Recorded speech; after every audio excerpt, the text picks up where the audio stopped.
로마서 10장 말씀입니다. 로마서 10장 9절 말씀부터 보겠습니다.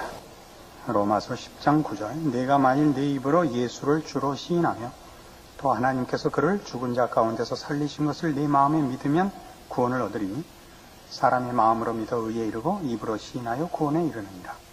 성경이 이르되 누구든지 저를 믿는 자는 부끄러움을 당하지 아니하리라 하니 유대인이나 헬라인이나 차별이 없습니다. 한 주께서 모든 사람의 주가 되사 저를 부르는 모든 사람에게 부여하시도다. 누구든지 주의 이름을 부르는 자는 구원을 얻으리라. 그런즉 저희가 믿지 아니하는 일을 어찌 부르리요? 듣지도 못한 일을 어찌 믿으리요? 전파하는 자가 없이 어찌 들으리요? 보내심을 받지 아니하였으면 어찌 전파하리요? 기록된 바 아름답도다.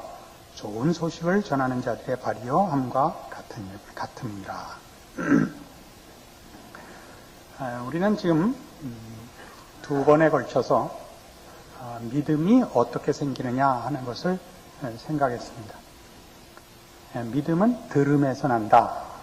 지금 로마서식으로 얘기하면 그렇죠. 믿음은 들음에서 난다. 기독교 신앙은 자생적인 것이 아니고 인간이 만들어낸 것이 아니라 밖에서부터 온 것이다. 이런 뜻입니다. 그래서 이 믿음은 사실에 관한 확인이기보다 우리를 찾아오시고 자신을 계시하신 하나님에 대한 신뢰이기 때문에 하나님이 당신을 우리에게 보이시는 일이 선행되어야 한다. 이렇게 말씀드렸습니다. 그런데 믿음이라는 것이 이렇게 믿어야 할 대상과 믿어야 할 내용이 소개되고 설명되고 납득되어져야 하는 이유는 무엇입니까? 그것은 그 하나님이 당신을 나타내시며 어떤 믿어야 할 내용을 설명하시는 이유가 그게 있어야 믿음이 생긴다 하는 조건으로서 선행되어야 할 행동으로서뿐만 아니라 그런 식으로만 믿음이 생긴다는 것은 결국 믿음이 보여줘야 하고 가르쳐줘야 되는 것이긴 하지만 그 내용을 접하고 그 내용의 설명을 받으며 나타나신 하나님이 그 인격과 영혼의 자신을 보인 대상이 이해하고 결정해야 될 문제라는 것을 내포하고 있지 않습니까? 그러니까 모든 믿음은 은혜라라고 얘기하는 이유는 하나님이 먼저 우리에게 믿어야 할 대상인 하나님을 나타내시며 설명하시며 또 우리가 믿어야 할 내용들을 하나님 외에는 아무도 우리에게 보여주거나 설명할 수 없다는 차원에서 언제나 하나님이 이 일을 시작하셔야만 가능하다는 차원에서 은혜입니다마는 이 은혜는 우리의 반응과 책임을 만들어내기 위한 은혜란 말이죠. 이 말을 이해하셔야 돼요. 성가대원들이 잘 들으셔야 돼요. 성가만 끝나면 우리의 사명은 끝났다. 그런 각오로 계시는 적이 많은데 생각을 하셔야 돼요. 오늘도 무사히. 우리 남성 성가대 슬로건입니다.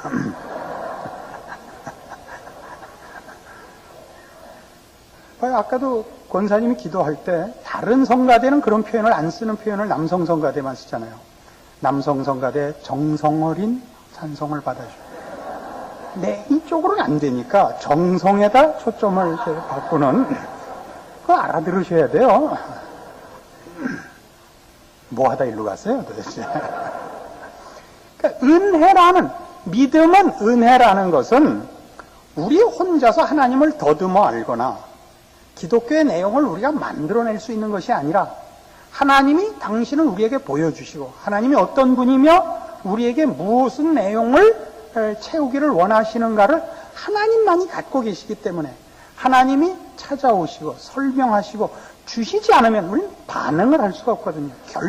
결정할 내용과 대상이 없잖아요.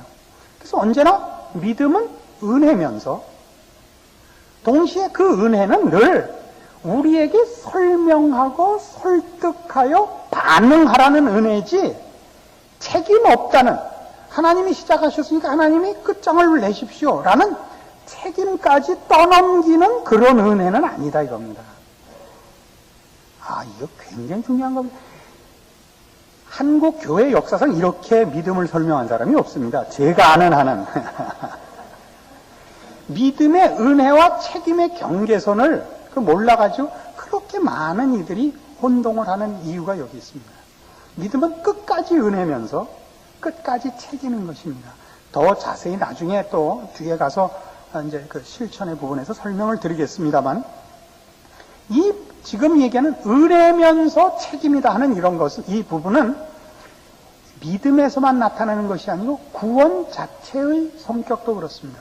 구원에서 우리가 이 은혜와 믿음의 양면성을 볼 수 있는데, 오늘 우리 읽은 로마서 10장의 본문이 그렇습니다. 여기는 로마서 3장에서 설명하는 식의 믿음 설명이 아닙니다. 여기서는 믿음이 구원의 방법으로서 제시된 하나님의 은혜, 선물, 원인 없이 결과를 만드시는 하나님의 법칙, 이것으로서 믿음이 소개되지만, 은혜로서 허락된 믿음이 소개되지만, 여기는 전부 책임입니다.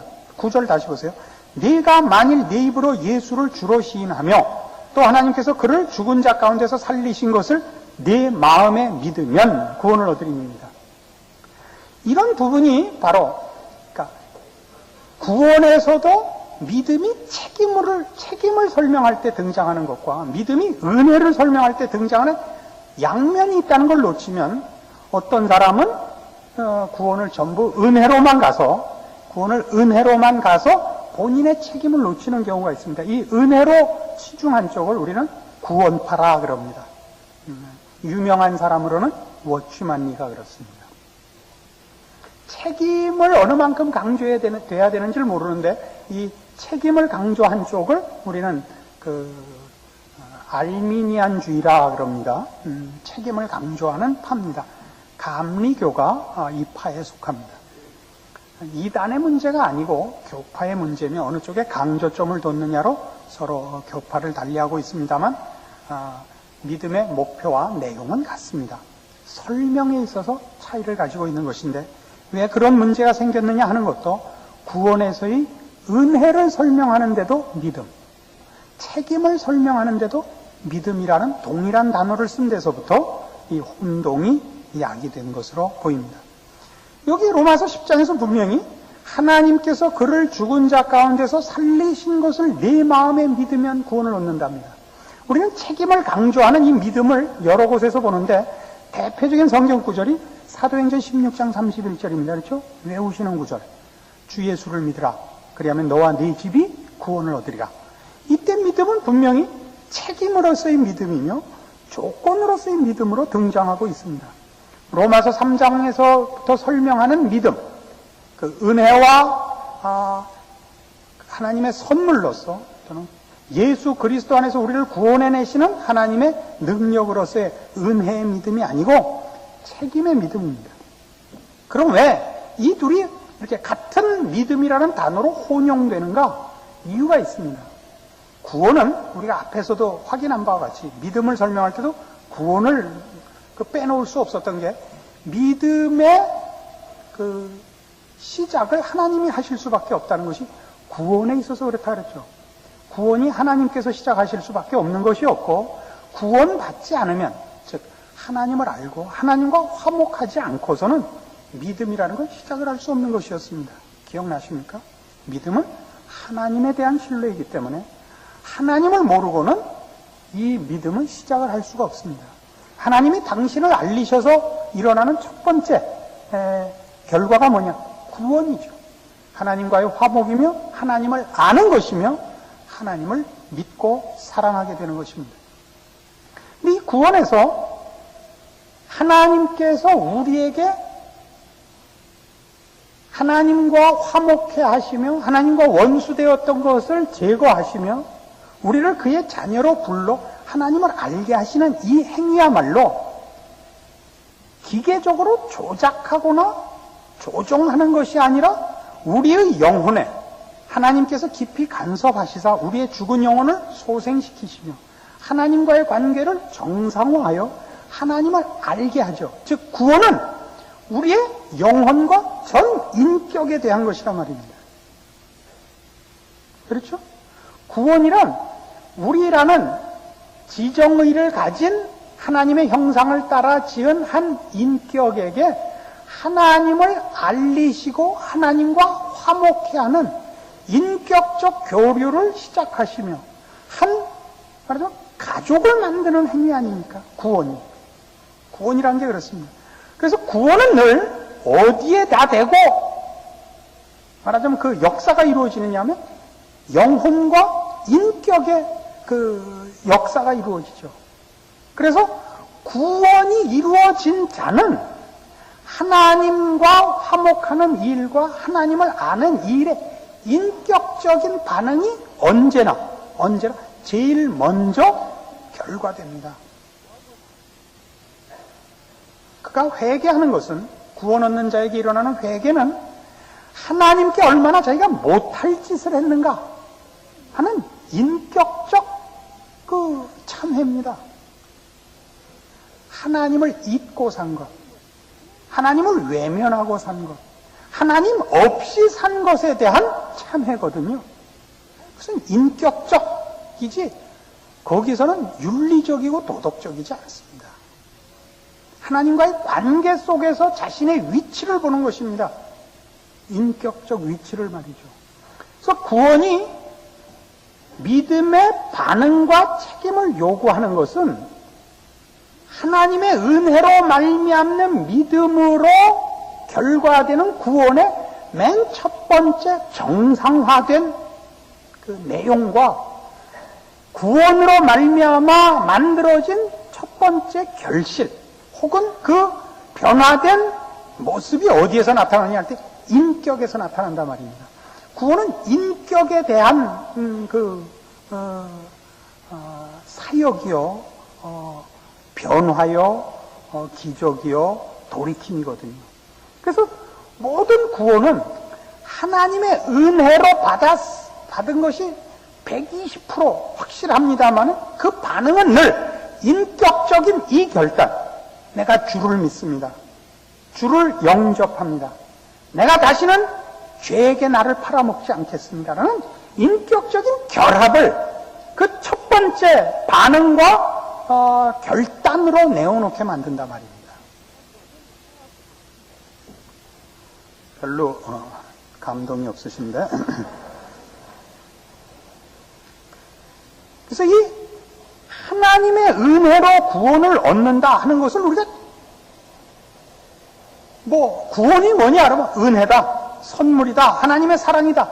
그러나 100% 구원은 은혜임에도 불구하고 그 은혜가 어디에다 쏜 총이냐, 어디에다 박은 화살이냐 할 때 우리의 영혼과 인격에다 발언하고 역사해서 구원 얻은 자의 모든 반응은 인격적 반응으로 나올 수밖에 없다.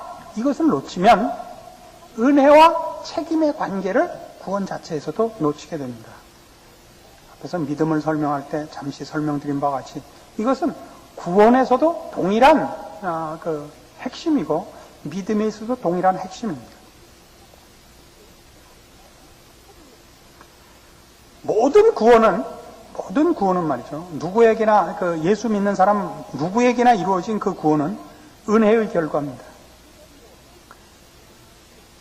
은혜의 결과고 내게 이루어진 하나님의 의지와 능력에 의한 새로운 운명입니다. 근데 그렇게 하나님의 은혜요, 의지요, 능력에 의해서 나를 조작한 게 아니고 기계와 부속을 바꿔놓는 게 아니라 내 지성과 내 감정과 내 의지와 그러니까 전 인격에 대하여 전 영혼에 대하여 하나님의 이 베푸신 구원의 내용이 결과되는 것이란 말이죠. 아무리 강조해도 부족한 것입니다. 그 구원이 은혜다라고 할 때는 제일 대표적인 성경 구절을 에베소서 1장에서 찾습니다. 에베소서 1장 3절 찬송하리로다 하나님 곧 우리 주 예수 그리스도의 아버지께서 그리스도 예수 안에서, 그리스도 안에서 하늘에 속한 모든 신령한 복으로 우리에게 복 주시되 곧 창세전에 그리스도 안에서 우리를 택하사 우리를 사랑 안에서 그 앞에 거룩하고 흠이 없게 하시려고 그 기쁘신 뜻대로 우리를 예정하사 예수 그리스도로 말미암아 자기 아들들이 되게 하셨으니 이는 그의 사랑하시는 자 안에서 우리에게 거저 주시는 바 그의 은혜의 영광을 찬미하게 하려는 것이라. 우리를 언제 택했다고요? 창세전에. 구원이 언제 이루어졌다고요? 창세전에. 이 창세전에, 세상을 만들기 전에 가장 먼 옛날부터 라는 표현을 쓰는 이유는 이겁니다. 이 하나님께서 태초부터 우리를 향하여 구원을 예비하셨다 그러면 우리는 혹 생각하기를 그럼 타락도 알고 계셨느냐? 타락도 그럼 예정석에 있으셨겠네? 그런 개념에서 이 말씀을 하는 게 아닙니다. 하나님은 무슨 일을 하시다가 그게 잘 안 돼서 계획을 변경하고 땜질을 하는 일이 없으신 분이다 이런 뜻입니다. 우리의 타락이 하나님의 뜻 가운데 있지 않습니다. 하나님은 악에게 시험을 받지도 않고 또 누구를 시험하지도 않는 분이십니다. 그에게는 악한 것이나 정당치 못한 것이 없으십니다. 우리가 타락하는 바람에 예수님께서 십자가를 지신 것은 사실이지만 그렇지 않았다 할지라도 우리의 완성은 예수 그리스도 안에서 가능했을 것이라 하는 것은 우리가 창세기 그 처음에서 보는 그 아담과 하와가 범죄하자 이들이 선악을 아는 일에 우리와 한 가지가 되었은즉 그 손을 내밀어 생명나무의 열매도 따먹고 영생할까 하노라 때문에 에덴 동산에서 쫓겨납니다. 그 생명나무는 예수 그리스도를 상징하고 있는 것으로 봅니다. 그래서 이미 하나님께서 우리를 만드셨을 때 그때 아담과 하와의 수준이 완성의 수준이 아니었던 것은 분명하고 그리스도 예수로 말미암은 어떤 뭐라 그럽니까? 어떤 비약이 하나 더 남아 있었던 것 같습니다. 근데 그리로 안 가고 타락해 버렸죠. 이제 우리가 예수 그리스도 안에서 구원을 얻어 올라가는 지위는 옛날 아담과 하와의 자리가 아닙니다. 그보다 훨씬 높은 자리입니다. 하나님께서 원래 의도하신 그런 완성된 하나님의 형상을 따른 인간의 그 가장 복된 어떤 영광의 자리일 것입니다. 그래서 하나님께서 하시는 모든 일에는 중간에 변경이 없다, 시행착오가 없다 하는 것 때문에 우리의 구원을 논할 때 이것은 태초부터다, 창세 전이다 이런 얘기를 갖다 붙여서 하나님이 하시는 일에 어떻게 하나님이 성실하게 또 신실하게 그리고 전능의 힘을 동원하여 일을 하시는가를 강조해서 보니까 우리의 구원은 하나님의 뜻에 의한 것이요. 하나님의 뜻을 세웠으면 처음부터 가지신 뜻이지 중간에 일이 잘 안 돼서 이렇게 땜질하듯이 만든 것은 아니다. 이렇게 하다 보니까 우리 창세 전해가 된 것입니다. 은혜를 강조하는 것입니다. 그럼에도 불구하고 이 은혜는 창세 전에 택한 우리는 다 어느 날 어느 시에 우리의 태어남과 인생의 어떤 현장에서 각자의 현실 속에 하나님께서 찾아오시사 우리의 영혼과 인격에 발언하여 우리의 입술을 통하여 마음으로 믿은 전 인격을 동원한 자발적인 항복을 요구하시는 것입니다. 제가 이쪽을 준비하는 중에 썼어요. 문장을 썼는데 한번 읽을게요. 우리는 하나님의 은혜로 구원을 얻는다. 그런데 이 구원이 하나님과 나를 알게 하며 하나님께서 그리스도 안에서 내게 행하신 사랑과 일을 알게 한다. 그래서 모든 구원은 그 이루어진 은혜의 결과이며 운명이다. 그리고 이 결과와 운명과 함께 하나님과 하나님이 내게 향하신 사랑과 의지에 대한 이해와 항복을 당연히 결과한다. 좀 말이 어렵게 됐죠. 그래서 전 영어를 못하겠어요. 영어도 자꾸 어렵게 해서 직업상 영어를 제일 못하는 대화를 제일 못하는 직업이 판사랍니다. 판사와 검사. 무슨 우리가 도저히 모르는 말투를 쓰잖아요. 그래서 영어도 그렇게 한대요. 그러니 이게 본인도 어렵고 듣는 사람도 어렵고 저도 어렵고 이렇게 됐습니다. 집에 가셔서 녹음 테이프를 틀어놓으시고 하나하나 써가시면서 뜻을 보십시오. 그러나 이 구원은 신분과 운명뿐 아니라 우리의 인격에 하나님이 찾아오시는 것이라서 이 인격적 항복이 당연히 결과되고 구원의 조건이기보다 결과인, 그리고 가장 중요한 초점이 되는 인격적 항복을 낳는 것이다 이겁니다. 이사야 7장으로 가보십시다. 못 알아들으면 째려를 봐요. 이사야 7장 1절 이하를 봅시다. 구약성경 973페이지 이사야 7장 1절. 우시아의 손자요 요담의 아들인 유다왕 아하스 때에 아람왕 르신과 르말리아의 아들 이스라엘왕 베가가 올라와서 예루살렘을 쳤으나 능히 이기지 못하니라. 혹이 다윗집에 고하여 가로되 아람이 에브라임과 동맹하였다 하였으므로 왕의 마음과 그 백성의 마음이 삼림이 바람의 흔들림같이 흔들렸더라. 때에 여호와께서 이사야에게 이르시되 너와 네 아들 스알 야숲은 윗못 수도 끝 세탁자의 밭 큰 길에 나가서 아하스를 만나 그에게 이르기를 너는 삼가며 조용하라. 아람왕 르신과 르말리아의 아들이 심히 노할지라도 연기나는 두 부지깽이 그루터기에 불과하니 두려워 말며 낙심치 말라. 아람과 에브라임 왕과 르말리아의 아들이 악한 꾀로 너를 대적하여 이르기를 우리가 올라가 유다를 쳐서 그것을 고나게 하고 우리를 위해 그것을 파하고 다브엘의 아들을 그 중에 세워 왕을 삼자 하였으나 주 여호와의 말씀에 이 도모가 서지 못하며 이루지 못하리라. 대저 아람의 머리는 다메섹이요 다메섹의 머리는 르신이며 에브라임의 머리는 사마리아요 사마리아의 머리는 르말리아의 아들이라도 65년 내 에브라임이 패하여 다시는 나라를 이루지 못하리라. 만일 너희가 믿지 아니하면 정령이 굳게 서지 못하리라 하셨다 할지니라. 여기 나오는 9절 말씀, 그 하반절에 만일 너희가 믿지 아니하면 정령이 굳게 서지 못하리라. 이 말씀이 믿음에 관하여는 그 믿음을 이해하는 대표적인 성경 구절로 여겨지고 있습니다. 여기서 말하는 믿지 아니하면 정령이 굳게 서지 못하리라. 여기서 믿음과 존재의 일치를 말하는 구절로 이 말씀을 이해합니다. 즉 믿지 아니하면 그 존재가 무너진다. 이런 뜻입니다. 믿지 못하면 그 존재는 없는 것이라. 그러니까 하나님에게 인정받는 존재는 믿는 자라.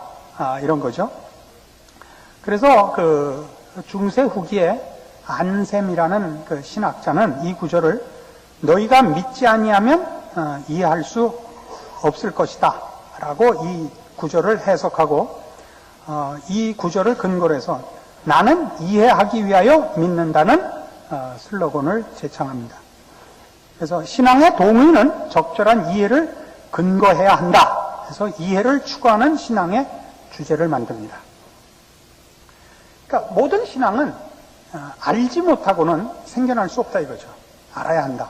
그러나 이 문제는 알아야 할 뿐만 아니라 하나님께서 알게 하시며 그래서 우리로 하여금 굳게 하시기를 원한다 하는 데까지 진전되는 것입니다. 그래서 여기 지금 유다왕 아하스 때 아람과 북왕조 이스라엘이 동맹을 하고 유다를 치러 오는 겁니다. 그래서 아하스가 이제 뭐 큰일이 난 겁니다. 나라가 바람 앞에 등불같이 된 겁니다. 나라의 운명이. 그때 하나님께서 이사야를 보내서 걱정 마라. 내가 너희 나라를 지키고 이 쳐들어오는 나라들이 결단코 너희를 이기지 못할 것이다. 그러면서 너희가 믿지 아니하면 정령이 굳게 서지 못하리라. 내 백성이 되고 내 자녀가 되는 믿음이 있어야 한다.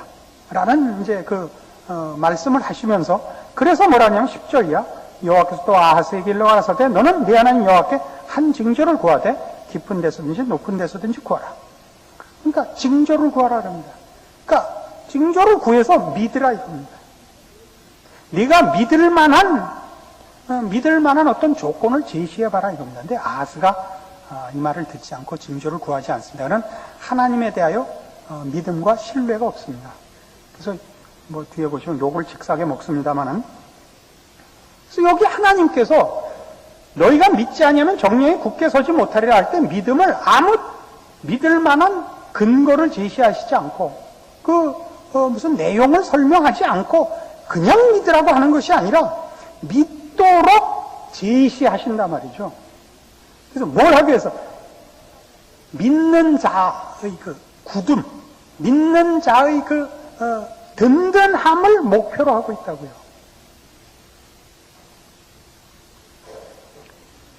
빌립보서 2장에 가시면요. 그래서 이런 이제 신약에 이런 설명이 등장을 해요.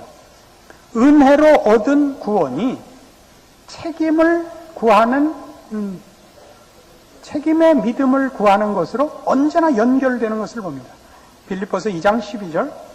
그러므로 나의 사랑하는 자들아, 너희가 나 있을 때뿐 아니라 더욱 지금 나 없을 때에도 항상 복종하여 두렵고 떨림으로 너희 구원을 이루라. 여기서 말하는 구원은 보통 말하는 칭의의 구원이 아닙니다. 죄인에서 하나님의 자녀가 되는 구원을 얘기하는 것 아닙니다. 그 구원의 완성을 말하는 성화를 얘기하는 것인데, 이 12절 앞이 뭐냐 하면 5절 이하에 있는 너희 안에 이 마음을 품으라 곧 그리스도 예수의 마음이니 그는 근본 하나님의 본체시나 하나님과 동등됨을 취할 것을 여기지 아니하시고 오히려 자기를 비워 종의 형체를 가지고 사람들과 같이 되었고 사람의 모양으로 나타나셨으며 자기를 낮추시고 죽기까지 복종하셨으니 곧 십자가의 죽으심이랍니다. 예수 그리스도의 십자가를 설명하는데, 이때는 십자가로 말미암아 우리가 구원을 얻었다는 걸 설명하는 대목이 아니라 그 앞에 있는 1절에서 4절까지 있는 그러므로 그리스도 안에 무슨 권면이나 사랑의 무슨 위로나 성령의 무슨 교제나 긍휼이나 자비가 있거든 마음을 같이하여 같은 사랑을 가지고 뜻을 합하여 한 마음을 품어 아무 일에든지 다툼이나 허용으로 하지 말고 오직 겸손한 마음으로 각각 자기보다 남을 낮게 여기고, 안 보여요 지금 제가 외우는 거예요. 각각 자기 일을 돌아볼 뿐더러 또한 각각 다른 사람들의 일을 돌아봐 나의 기쁨을 충만케 하라. 너희 안에 이 마음을 품으라. 그는 하나님과 본체시나 자기를 비우시고 복종하시고 죽기까지 순종하셨느니라. 너희 이렇게 너희 구원을 완성하라는 거예요. 뭘 보고? 예수 그리스도로 말미암아 너희가 구원을 얻었고 예수 그리스도로 말미암아 믿음의 본을 보지 않았느냐? 믿음의 스탠다드와 모델을 보지 않았느냐? 이렇게 해라. 그렇게 등장하는 책임이 요구된다고요, 늘.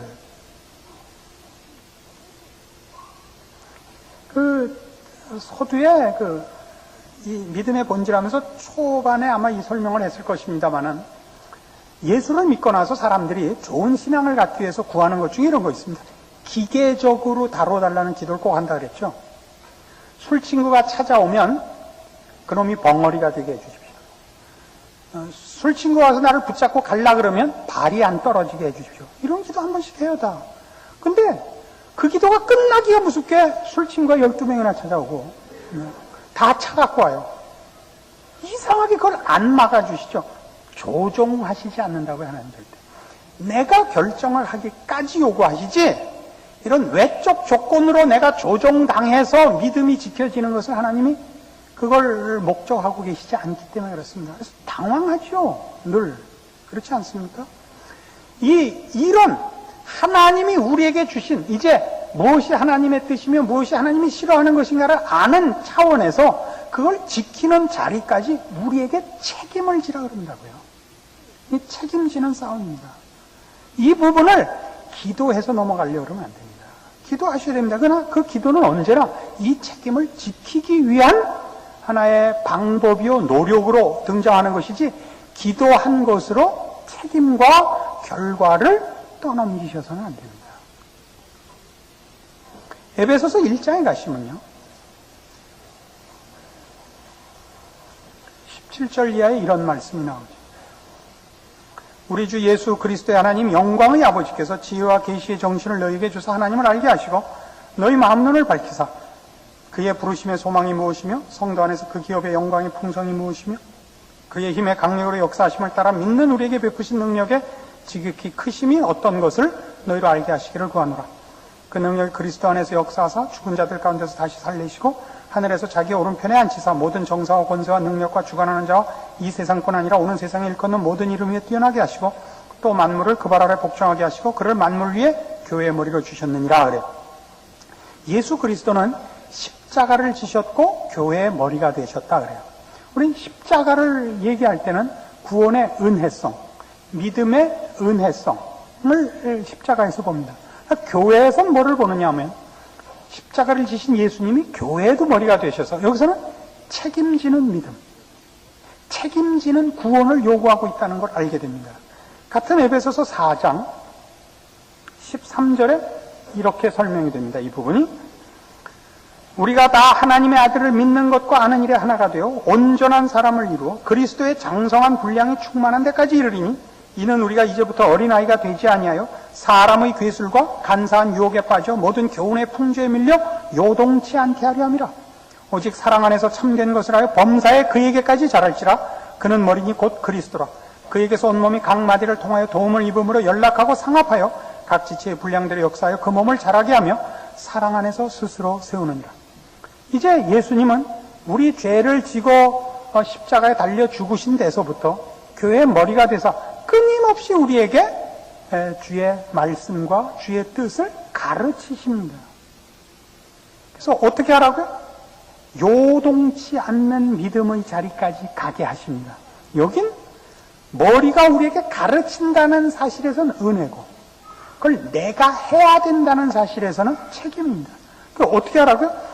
우리가 다 하나님의 아들을 믿는 것과 아는 일에 하나가 되어 온전한 사람을 이루어 그리스도의 장성한 분량이 충만한 데까지 가야 되는 겁니다. 이게 우리의 책임인 것입니다.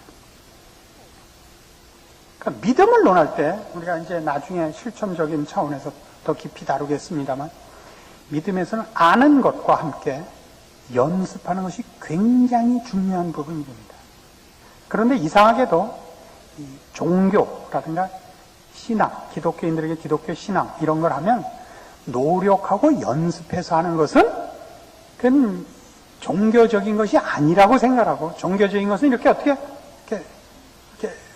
눈이 넘어가면서 이렇게 이렇게 뭐가 뚝 떨어지는 걸로 받아야 된다고 자꾸 생각을 해요.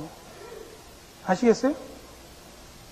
우리가 하나님을 사랑하며 주를 믿는다고 고백한 그 고백을 가지고 주를 사랑하는 일을 연습하는 것이 하나님 볼 때 제일 이쁘다니까요.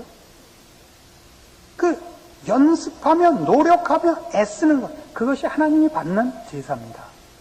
그리고 그래서 우리가 하나님 앞에 자발적이고 마음과 뜻과 정성을 모은 노력하고 애쓰고 연습하여 만든 자리. 어떤 자리? 하나님이 우리에게 요구하신 하나님의 형상의 그 완성의 자리.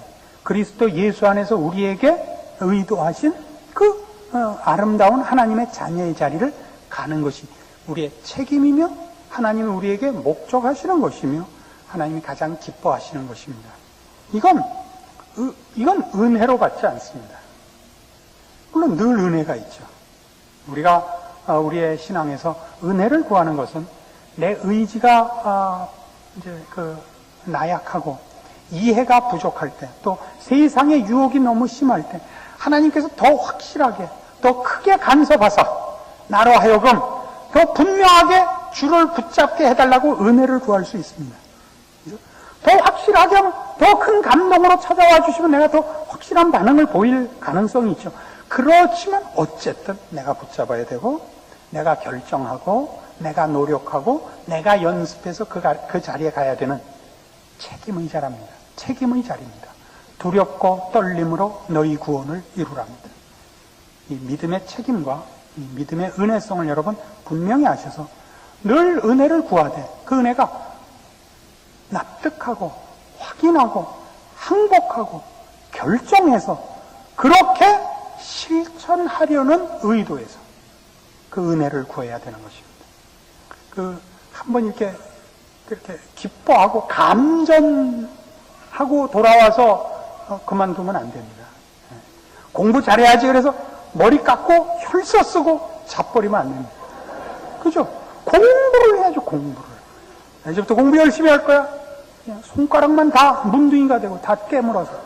그리고 공부는 박동준 같이 하고 그러면 안 됩니다. 믿음의 그 양면성, 우리의 책임, 하나님의 은혜 기억하시고 연습하시는, 노력하시는 여러분들 되시기 바랍니다. 기도하십시다. 하나님 아버지 은혜를 감사합니다.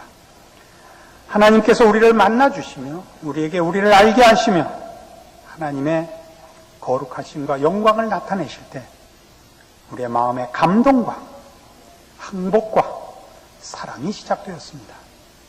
우리로 하여금 하나님을 알게 하시고 항복케 하시고 사랑케 하셨으며 주의 기쁘신 뜻을 우리의 소원으로 갖게 하셨으니 이루어 주시옵소서.